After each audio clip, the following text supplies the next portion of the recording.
Howdy, everybody. Hope you're well. So this is a quick podcast, live podcast. If you're catching this live, welcome to one of the few live podcasts we do at Racing Pigeon International podcast. If you're not, welcome if you're listening to it on your podcast provider. So today we're talking about selling pigeons, not just in the UK, internationally. Where do you use to sell your pigeons? What sites do you use? How do you sell them? And obviously, this is a bit of a conversational thing. So if you're listening to this podcast live, please get involved. If you're not listening to this live and you're listening to the podcast or you're watching the podcast on YouTube, then please let me know and give me some feedback after you've listened or watched to it. You can email me at mark@racingpigeoninternational.com. You can WhatsApp me on +44 7887 345 600. That's +44 7887 345 600. Email me mark@racingpigeoninternational.com with any of the feedback you've got. So we're into, as we record this now, we're into selling season. A lot of sales are getting up and running. A lot of the auction sites are getting busy. I've been speaking to somebody over a few days ago now who sells a lot of pigeons online. And he said, I'm just adding up the commissions I charge and get charged by different auction sites. And I have no issue with the auction sites. I've got no issue with them. I think they provide a great service. And obviously, it's a great way of people being able to sell their pigeons. They're not right for everybody. Obviously, some of the auction sites are suited more to the higher end pigeons for sale. Specifically in the UK for a minute here, there's not that many places where you can sell pigeons all year round. If you've got a few spare young birds or a few spare stock birds in the off-sailing season, let's say, the only site really that you can use in the UK is LMR. And you get charged a commission for doing so. All good. Now, outside of the UK, and this is called the Racing Pigeon International podcast, so we very much want to talk about internationally as well. Where do you guys that are listening or watching outside of the UK sell your pigeons? What do you use? Obviously, we all know that you cannot sell pigeons on Facebook. You stand the chance of getting your account at best suspended for a day or two, at worst deleted. We run Racing Pigeon International, the Facebook group, and we have had in the past many problems with people putting up maybe completely innocently pigeons that they've got. And it's a real nightmare on Facebook. Yeah, certainly if you run a group, I know of a group that has been closed down because of it. So let's talk about the UK for a minute. UK and Ireland, where do you sell your pigeons?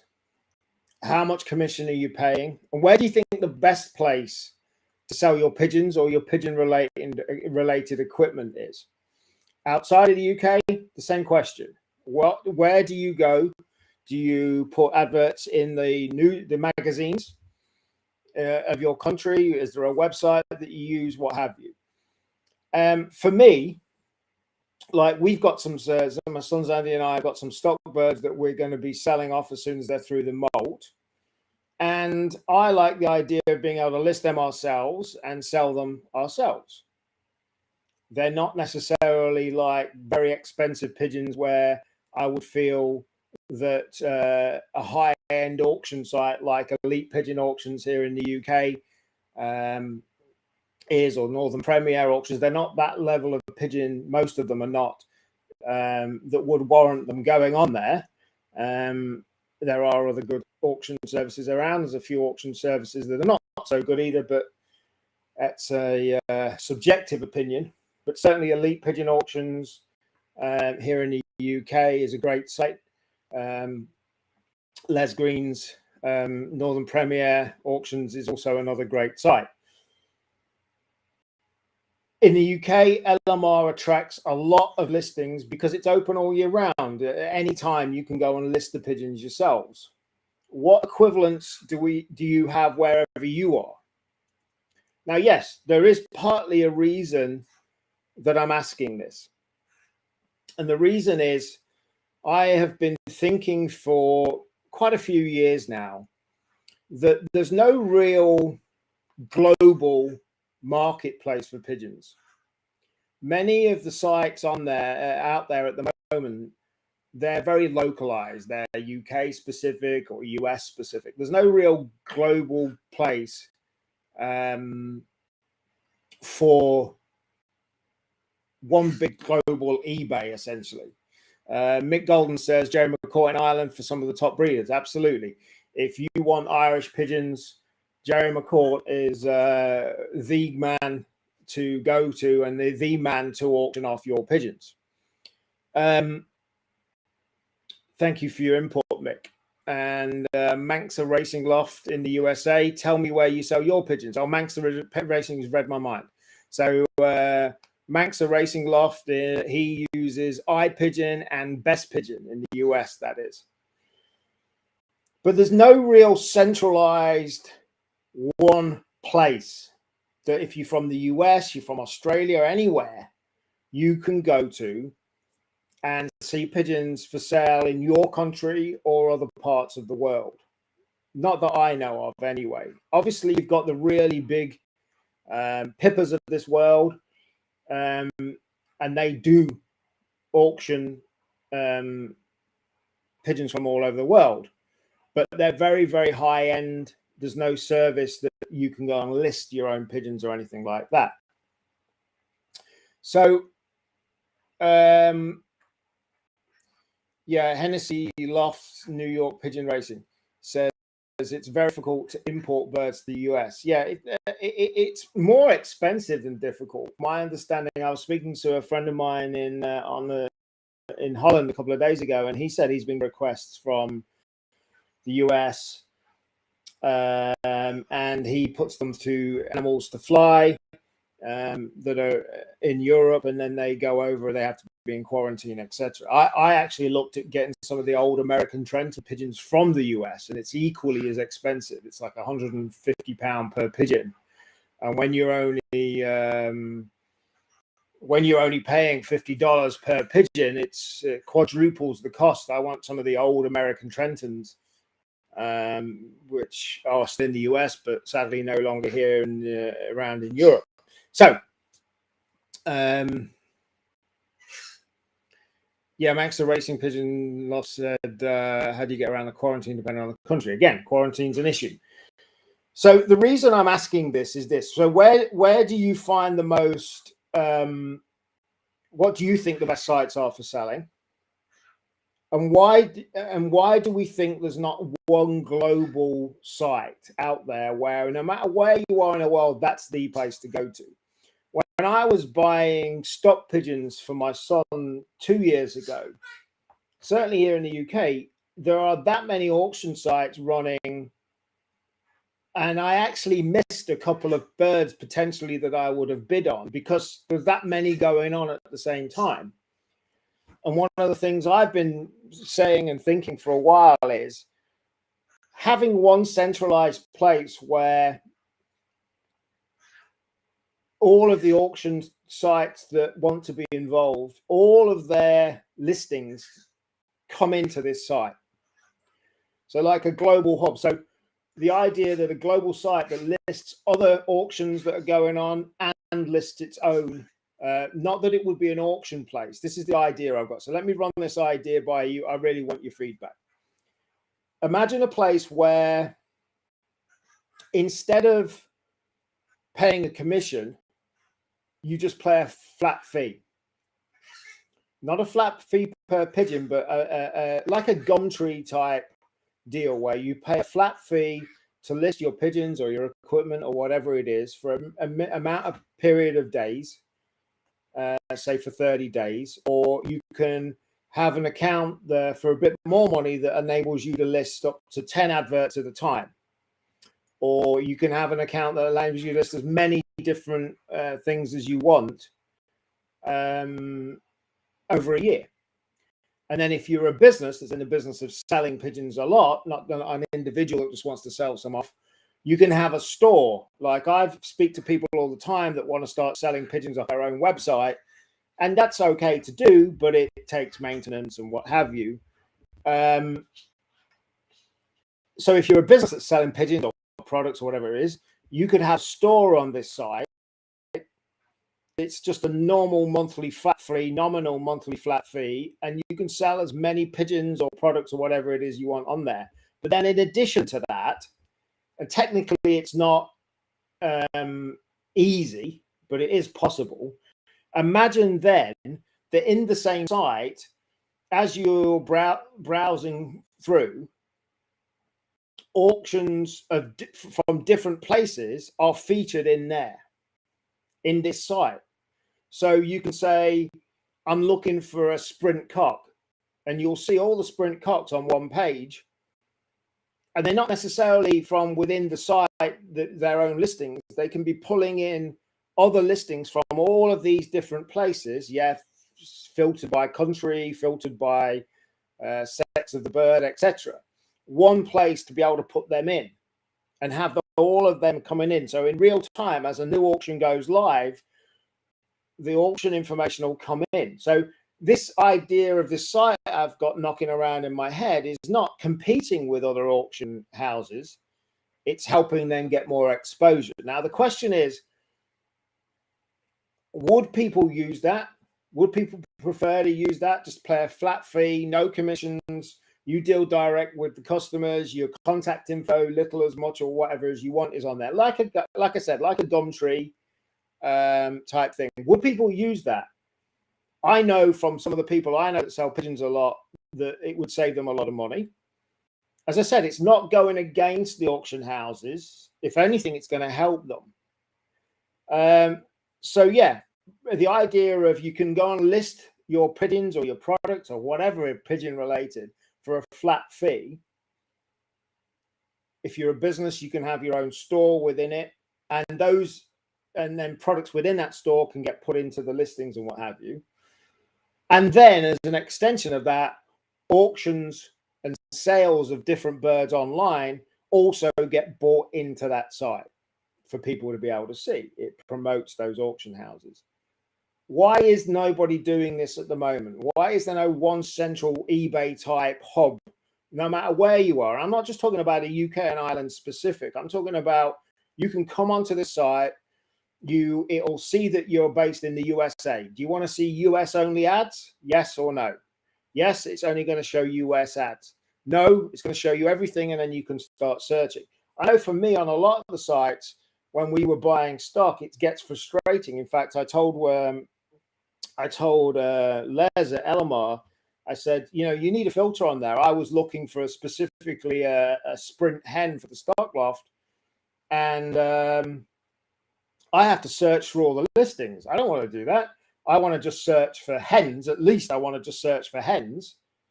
And Les implemented the cock or the hen filter based on my suggestion. But in addition, I want to be able to say, right, show me all of the sprint hens or the long distance cocks and have them in one place that I can just browse through them without having to search through stuff. There's a lot that could be done with this, but would people use it?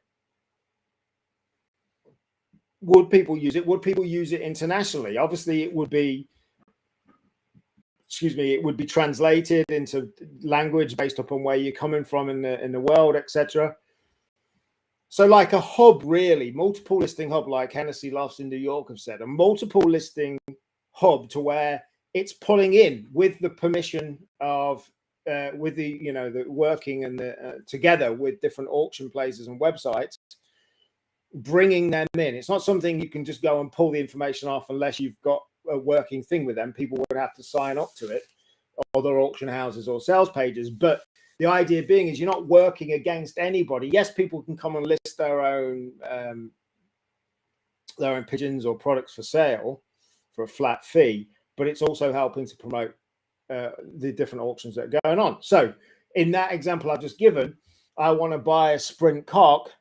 It's not going to just show you all the sprint cocks available on the site. It's going to show you all the sprint cocks available, in theory anyway, that are going on around the world at different auction places. And it would obviously show this is an auction that's happening on Elite Pigeon Auctions, or this is an auction that's happening on Pippa. And then it would take you off to that listing if you wanted it. Would people use it? And let's get down to the brass tacks a minute. I'm thinking, like, if you paid a £10 flat fee or a $10 flat fee to list for 30 days, or you paid a $30 fee to be able to list X more, or a nominal amount yearly to be able to list as many as you want, and then business customers could have their own store for $30, $40 a month and list as many products as they want, and we could do advertising and what have you. Would people use it? I think it'd be relatively easy to get people listing. It's the thing with anything like this is it's a chicken and egg. Let's call it a pigeon and egg situation. You need the listings to get the traffic being people, visitors. That's what we call it in the industry. You need the listings to get the traffic, but then you reach a point where you need the traffic to get the listings. Because the reason some of these sites are popular is because they know they'll go and put them up. They'll list something by auction or what have you, and they are going to get people looking at them. So I want your feedback, guys. Hennessy Loft said he'd definitely use it. Mick Golden says your One Loft information is very good, Mark. Thank you very much, Mick. I did see you post on my Facebook about that. That's probably a subject for another day, the One Loft, but I'll briefly mention it as Mick's brought it up now. Once again, that caused a whole bunch of controversy. It brought some haters out. I laughed these people off. Listen, that One Loft information was public information that I collated together based on Benzing Live, and information that's on those sites, their websites. And I said all along, the information, if any of it's incorrect, for instance, when people turn the Benzing clock off, they could have had birds arrive back from the final. Fine, tell me what that is, I'll update it. As far as I know, to the best of my knowledge, all of that information is now updated.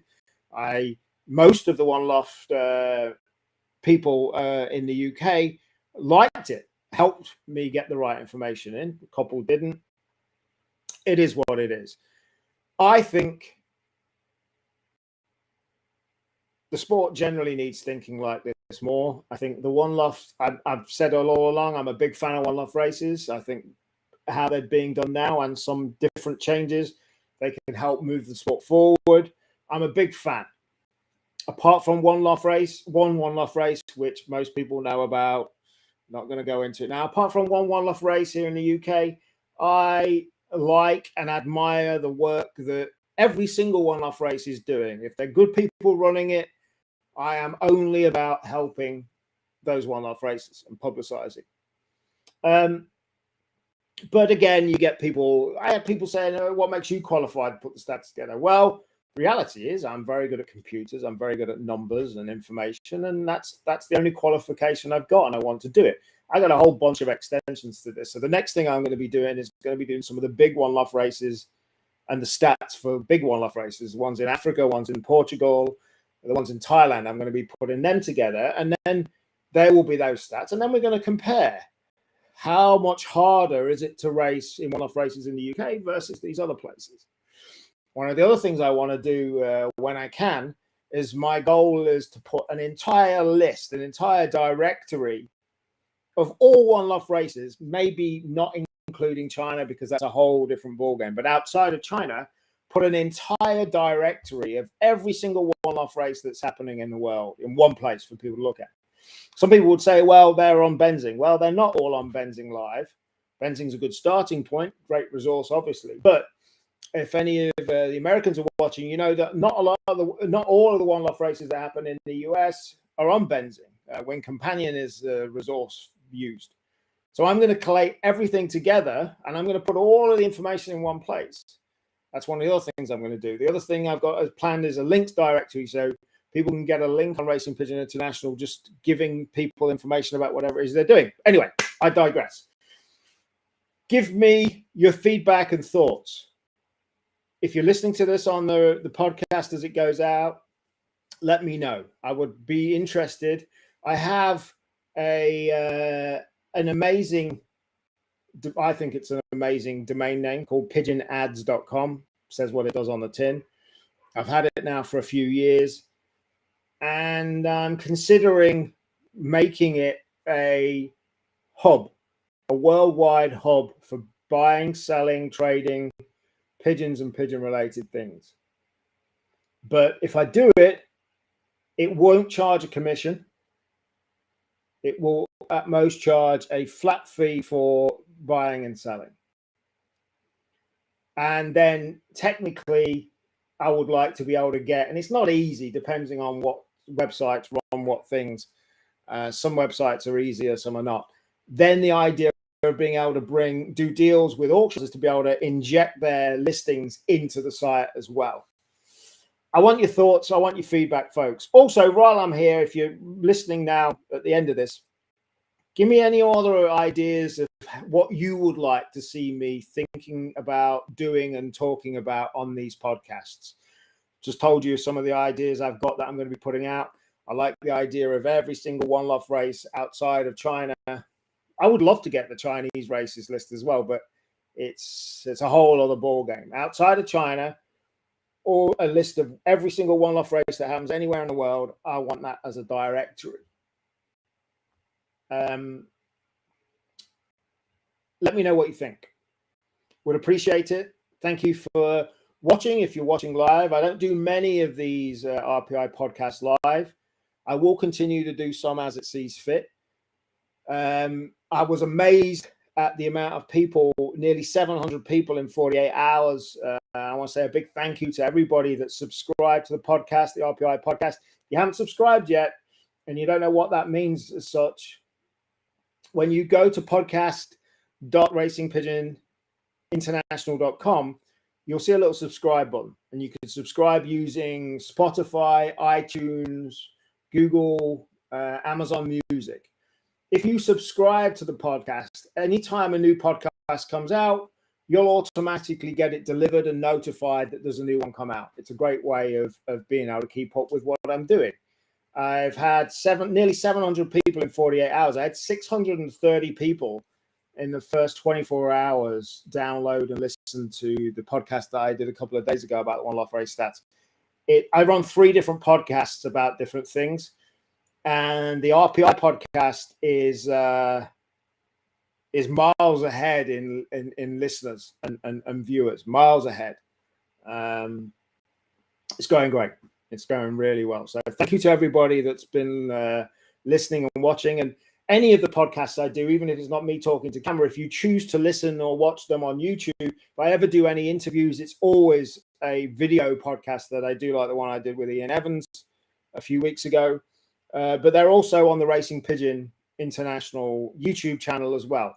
And if it's not me on camera and it's just me listening, I make a video version of it on there as well. So you can watch it on there as well. So thank you very much. Again, my contact information with feedback for people that are tuning into the podcast after this live session. Email me, mark@racingpigeoninternational.com. You can WhatsApp me at +44 7887 345 600. And if you're watching or listening to this, if you're watching, I'll put that information on the end of the podcast as well. Thank you for listening. Thank you for watching. I would love your thoughts and feedback. I've got a bunch of shorter podcasts planned about different things. I've been asked to do, for UK people, I've been asked to do a simple rundown of what is needed to fly across the channel into the continent. I'm going to be looking to do that because my son Xander has been through that process. So we're going to get together and do that. And I got a whole bunch of other stuff. I'm planning to get the international One Love race stats out realistically in the next 10 days. I'll put that out as a podcast as well. And then I'm going to do a comparison. Let's have a discussion. How much harder is it? I've got a feeling it's going to show statistically it's harder to race in the UK in One Love races than it is some other races. Why is that? Is it birds of prey? Is it conditions? I don't know. We'll see. Thank you again. Catch you very soon. Thank you for watching or listening to the RPI podcast. And I will catch you very soon. Thanks for watching.